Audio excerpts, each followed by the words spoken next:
నేను గట్టిగా నమ్ముతాను. నేను చూసిన ఎంతోమంది సహాయం చేసేవాళ్ళు వాళ్ళ పేర్లు కూడా చెప్పుకోకుండా గుప్తదానాలు చేసేవాళ్ళు, మనం ఈ చేతితో చేసింది ఈ చేతికి కూడా తెలియదు అనే వాళ్ళు ఎంతోమంది ఉన్నారు. కానీ ఈ రోజుల్లో అంటే నేను అప్పటి నుంచి చూసేది వాళ్ళ పుట్టినరోజు నాడు రోగులకు పళ్ళు పంచడము, లేకుంటే ఖైదీలకు బ్రెడ్లు ఇవ్వడము, పళ్ళు పంచడము అట్లాంటివి చేసి పేపర్లలో పెద్ద పెద్ద ప్రకటన ఇచ్చిన వాళ్ళని చూశాను. ఇప్పుడైతే రీల్స్ మనం చూస్తూనే ఉన్నాము. ఊరికే ఈ బాటిల్ పట్టుకున్నా, కాసేపు తినేది పట్టుకున్నా అని అది తీసుకొని పాపం నేను సేవ చేసి వచ్చాను, వాడికి తిండి లేనికి తిండి పెట్టాను, నీళ్ళు లేనికి నీళ్ళు ఇచ్చాను అని చెప్పి రీల్స్ చేసుకొని సహాయాన్ని అంటే ఫేక్ సహాయాన్ని కూడా చెప్పుకుంటారు. కానీ ఇక్కడ ఒక ప్యారలల్ గవర్నమెంట్ నడుస్తుంది. ఒక గవర్నర్ ఉన్నాడు, సభ్యులు ఉన్నారు. ఏమీ ఆశించకుండా మీరు ప్రతి ఒక్కరూ ఒక మేఘం తీరు. ఎందుకంటే మేఘం సముద్రాన్ని తాగిన ఒక్క చుక్క కూడా తన డొక్కలో ఉంచుకోదు.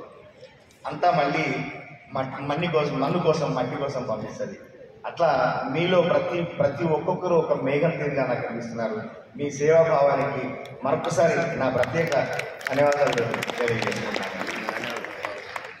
ఎందుకంటే దేశాలుగా ఉంటూ ఒక కుటుంబ సభ్యుల్లాగా ఉంటూ ప్రతి ఒక్కరికి సేవ చేయాలనే ఆ గుణం, ఆ ధైర్యం ముందరగా మీరు వేసే ముందడుగు అది ఎంతో మందికి స్ఫూర్తినిస్తుంది.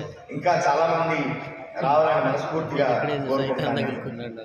సరే, నా పాటల ప్రయాణంలో నాకు ఇచ్చిన టాపిక్ కాబట్టి ఒకసారి దాన్ని టచ్ చేసి మళ్ళీ ఇటు వస్తా. నా పాటల ప్రయాణానికి నేను రాసుకున్న దాంట్లో అసలు గెలుపు అంటే ఏంటి? మనకు ఎవరిని గెలవాలి? మనం గెలవాలా? ప్రపంచాన్ని గెలవాలా? డబ్బుని గెలవాలా? సమాజాన్ని గెలవాలా? హోదాన్ని గెలవాలా? గెలుపు అంటే ఏంటి?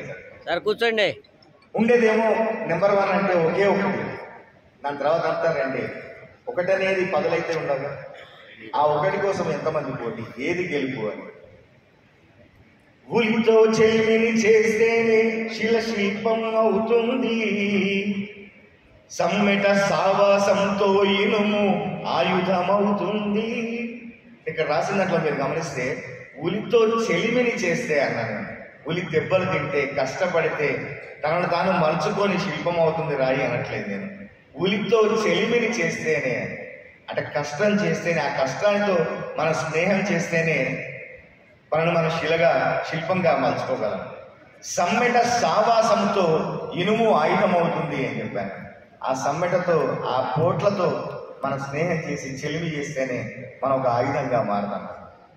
ఉలితో చెలిమిని చేస్తేనే శిల్పం అవుతుంది, సమ్మెట సావాసంతో ఇనుము ఆయుధమవుతుంది.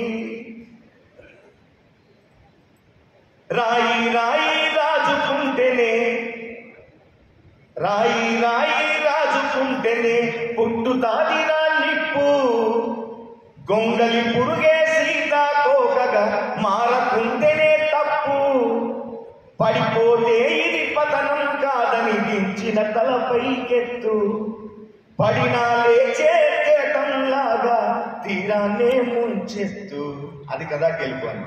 పడ్డా లేవడమే గెలుపు, లేచి ఆ తీరాన్ని ముంచెత్తితేనే గెలుపు. సరే, మనం గెలిస్తే మనం ఒక్కరం సంతోషపడదామా? మన గెలుపు నలుగురికి ఆనందం అయితే అప్పుడు సంతోషపడదామా? నేను ఈరోజే ప్రభాకర్ చేయని కానీ ఒక తెలిసిన పెద్ద ఆయన రాసే ఒక ఆర్టికల్, ఒక చిన్న కథ చదివాను నేను. అందులో నేను చనిపోతే నలుగురు వచ్చి ఏడుస్తారా, లేదా ఇప్పుడున్న అపార్ట్మెంట్ సంస్కృతిలో ఎవరి వాళ్ళు వచ్చి చూసి మళ్ళీ బిజీగా వాళ్ళ జీవితాల్లో వాళ్ళ డ్యూటీల్లోకి వెళ్ళిపోతారా? నన్ను ఇంట్లో ఉంచుతారా, లేకుంటే కార్లు పార్కింగ్ చేసే దగ్గర ఉంచుతారా? అందరినీ కార్లు బయటికి తీయమని నన్ను ఒక్కడిని మాత్రమే అక్కడ పడుకోబెడతారా? ఆ తర్వాత మళ్ళీ ఎవరి రొటీన్లో వాళ్ళు అంటే కారు తీయడానికో లేకుంటే కనీసం నా వైపు చూడకుండా తప్పించుకొని వెళ్ళిపోతారా అనే ఒక భయం ఇప్పుడు నన్ను వెంటాడుతుంది అని తను రాస్తుంటే నిజంగా అనిపించింది. ఎక్కడో చదివా నేను, చనిపోతే తను చచ్చి బతికాడా బతికి చచ్చాడా? చచ్చి బతకడం ఏంటి, బతికి చావడం ఏంటి? ఎవరికి ఏమాత్రం సహాయం చేయకుండా తనది తానుగా తన చుట్టూ తాను గోడ కట్టుకొని బతికితే వాడు బతికినా చచ్చినట్టే. 10 మంది మేలు కోరి పోతే చచ్చినా బతికినట్టే. అదే గెలుపు అని నాకు ఒక అద్భుతమైన అవకాశం కలిగింది రంగమార్తాండ అనే సినిమాలో ఇళయరాజా గారితో పనిచేయడం. అందులో నేను ఒక పాట రాశాను. అందులో ఇదే చెప్పాను నేను, ఎలిగేదెవడు మలిగేదెవడు. వెలగడం అంటే గెలిపే కావచ్చు, బతకడమే కావచ్చు, హైట్స్ పోవడమే కావచ్చు. వెలిగేదెవడు మలిగేదెవడు, వెలిగినోడు మలిగిపోక తప్పదెప్పుడు. పుట్టేదెవడు సచ్చేదెవడు, పాయి మీద గిరక లెక్క భూమి తిరుగుడు. ఇట్స్ ఎ సైకిల్, ఇది ఒక చక్రం. గెలుపు, ఓటమి, సాగు, పుట్టుక అన్ని.